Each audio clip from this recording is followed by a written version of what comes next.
Hey everyone, I know you're not expecting to see me today, but I thought since it's the World Book Day, let's talk about books in our FB Live. And what better thing to talk about books than to talk about the subject, don't judge a book by its cover. I'm sure it's an idiom that you have heard many times in your life, and I'm sure you keep wondering what it really means or how it translates into your life. So I'm going to talk about that in two interesting ways. One, of course, literally what it means in context of a book is to don't judge a book by its cover, and I will be sharing about two of my most favorite books, which honestly, just looking at them, I would have probably not picked up, and even if I had bought them, they would probably lie on my shelf for a really long time until I got to read them. And these are the two books which really taught me so many valuable things that completely changed my perspective about the way I live my life. So I'd like to share about those two. And then, of course, the whole metaphorical way of looking at don't judge a book by its cover literally means do not place a value on something or someone based on their appearance. So we're going to talk about that as well. And to begin with, let me straight away go into of course, wishing all authors and all book readers a very, very happy World Book Day. I hope you already have a book in your hand and you've bought one, you've ordered one, and you're going to keep up your reading, because I think reading is something that completely changes and transforms one's mindset. The best way is to keep reading. All leaders are readers. That's what John Maxwell says, and it's very important to keep upgrading yourself based on by connecting with different kinds of authors, different kinds of mindsets. You can actually, through the world of books, you can actually connect with people you may never get a chance to speak to in real life by learning about how they think, how they talk, what would they do in a particular situation. And especially if you're reading autobiographies and interviews and self-help books, which have a lot of references to people's lives, you could learn so much more. So let's go back straight to the topic as to, don't judge a book by its cover. And let me show you this one. I know you're going to see it a little twisted because that's what happens in the camera. So this book is called Aspire, written by an author called Kevin Hall. And honestly, if you look at it, I mean, it looks like one of those, there's nothing appealing on the book if you really look at it. And there is no image, there's nothing to attract you. It's a dull blue and brown cover. And the title reads, Discovering Your Purpose Through the Power of Words. And honestly, for somebody who's not very kicked on about vocabulary, or somebody who doesn't really care so much about the meaning of words, would not really pick up this book. But one of the most profound things this book taught me is that each of us have a dictionary of words that is, there, of course, which is in the English vocabulary or any language you speak, So we have a dictionary of words which actually exists. And there is a meaning that we've attached to these words in our own head. So for example, when somebody says, let's say what judgment is, for example, so there is a whole meaning which is in the dictionary, and there is another meaning that we have in our subconscious mind about that word, and we react and respond in our life based on the word we have in our subconscious mind. So reading this book, it has 12 beautiful words in it which teaches the origin of the words. Kevin Hall spent his entire life studying the source of words, and there is so much to learn from this book. And I like to talk to you today a little bit reading from here, which is on the word inspire. I think a lot of us as life coaches or people who are in a leadership position want to inspire other people. So let's look at the origin of the word. And in this, the author writes that the word inspire comes from the Latin word inspirare or spirare. He says it basically means to breathe, and it implies to breathe into. To inspire is to breathe into. He explained that when we breathe life into another person, we inspire their hopes, goals, and dreams. We breathe life into them just as our Creator first breathed life into our spirit. So when you're inspiring someone, you're basically giving them life. It's like, if you're playing a game on on a mobile phone or something, right? Like a game. And it's like you get an extra life, because you pass some levels or you hit a jackpot and you get an extra life. That's what inspiring someone does, does for them. And he goes on to say that, very interestingly, he also connects it to the word encourage. And he says the word encourage comes, the kuar in the Romance languages means heart. He explained gesturing at his own, like, it's your heart, right? When you encourage, it basically means you add to someone's heart. And when you discourage, you take away from someone's heart. Those who inspire and encourage can be thought of as appreciators, those who add value, while those who expire and discourage can be thought of as depreciators who lower the value. So when you're encouraging someone, you're basically adding to their heart, you're adding to their belief, their whole self-concept. And when you're discouraging someone, you're literally pulling out life from them, you're sucking their life out, you're pulling away from their heart. And when you understand the meaning of a word in the sense of why it was created or what's the origin, it means so much more. We use, very generally we use this word, let's inspire someone. What does it really mean? It means you're gonna give them life. And when you look at the word from that point of view, I think for me, even reading the word that inspire means to breathe life into, I get inspired just knowing the meaning. And when I go with that meaning, with that intent to do something for someone, you actually end up breathing in way more life than you would have if you didn't know the meaning of the word. So that's an interesting book I read. He talks about 12 words in this book, which is very, very exciting.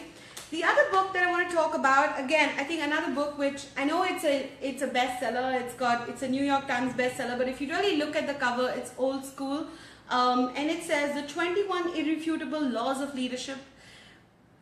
It's written by John Maxwell, my own mentor. But at the time when I knew John, at the time when I read this book, I didn't know John. He was not my mentor.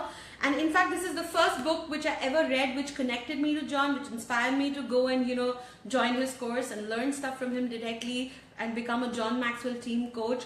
And very interestingly, in this in this book, I want to read out the law of influence, which is the second law he talks about. And he says the true measure of leadership is influence, nothing more and nothing less. What do leaders look like?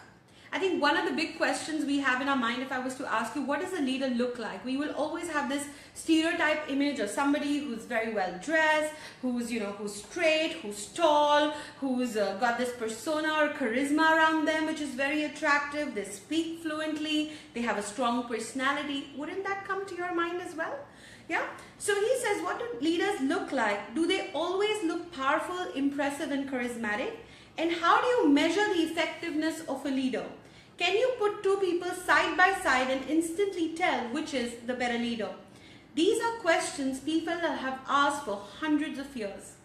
And then he writes, one of the most effective leaders of the late 20th century was anything but impressive upon first appearance. When most people think of Mother Teresa, they envision a frail little woman dedicated to serving the poorest of the poor.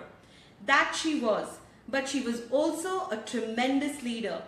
And he says, I say that because she had an amazing amount of influence with others, and if you don't have influence, you will never be able to lead others.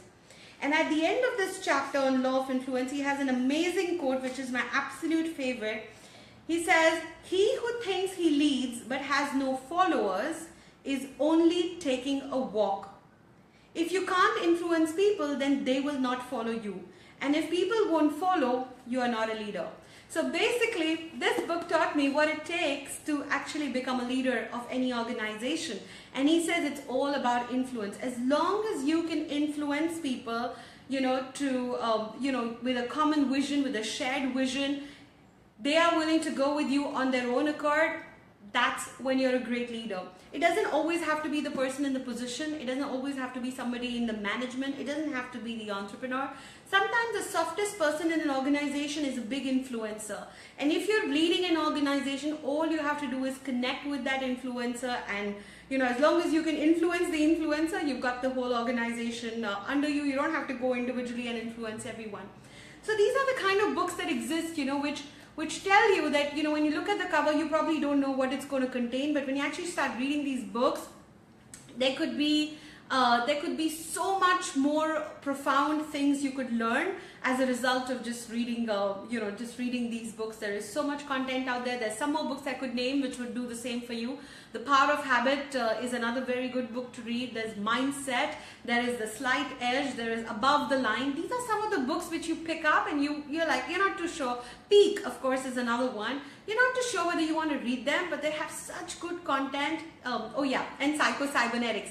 And sorry, it's like the names are popping in my head while I'm talking to you, and I feel like sharing that these are such amazing books. And if you actually get my book, The Queen of the Comeback, which is available on Amazon, there's a whole list of recommended readings right at the back, and you read each one of them. I promise you the kind of stuff you're going to learn from there is something that you would have never ever learned anywhere else in your life, and those books will be life-changing for you because they were for me.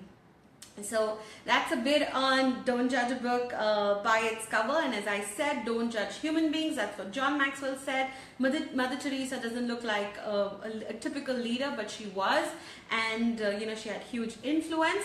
And so do people in our life. We sometimes judge people by the way they dress, by the way they do their hair, by the fact whether they have makeup on their face or not, whether they're wearing brands or not. But remember that every time you're judging someone else, chances are you're judging yourself even more intimately.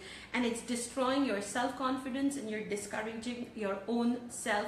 You're continuously pulling out your own life from yourself. So don't do that. And just let everybody be. Put a 10 on everyone's forehead when you meet them. Give them a 10 and let them prove if they're going to live up to it or live down to it. Because whatever you expect from other people, I have seen in my life that usually they would deliver that, because that's the energy you give out to them.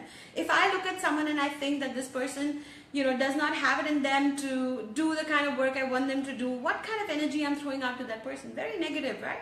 So, they're going to pick that energy vibration up and they're going to respond to that or react to that. But if I believe in someone and I believe that this person is a number 10, no matter what, they are also going to go out and put their best to prove it that, yes, you're right, and I am that person. So encouraging, inspiring can really change lives. Putting a 10 on someone's head can really change lives for them as well as for yourself, and change your whole experience of living a life with beautiful, wonderful people all the time.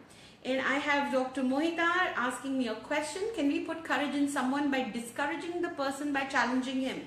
I wouldn't say so, because if you're discouraging, you're using the word discouraging while you're using the word courage. So it's a contradiction in its own self. There is no harm in challenging someone, but you got to challenge them to be their better self, not compared to someone else. The moment you compare someone to someone else and challenge them from in comparison, you're pulling out their energy. You're sucking out life out of them. But if you're encouraging them and challenging them and saying, you know what, I know you've done great, but I also believe you can do better than what you have done, and and you push them from that stance, you're going to get better results. So that's what I wanted to share today on the World Book Day. I was wishing all readers and all authors an awesome World Book Day, and I hope you guys have a great evening ahead. I will look forward to connecting with you next Tuesday, 5 p.m., our usual FB Live time. Until then, have an awesome week ahead, you guys. Love you guys.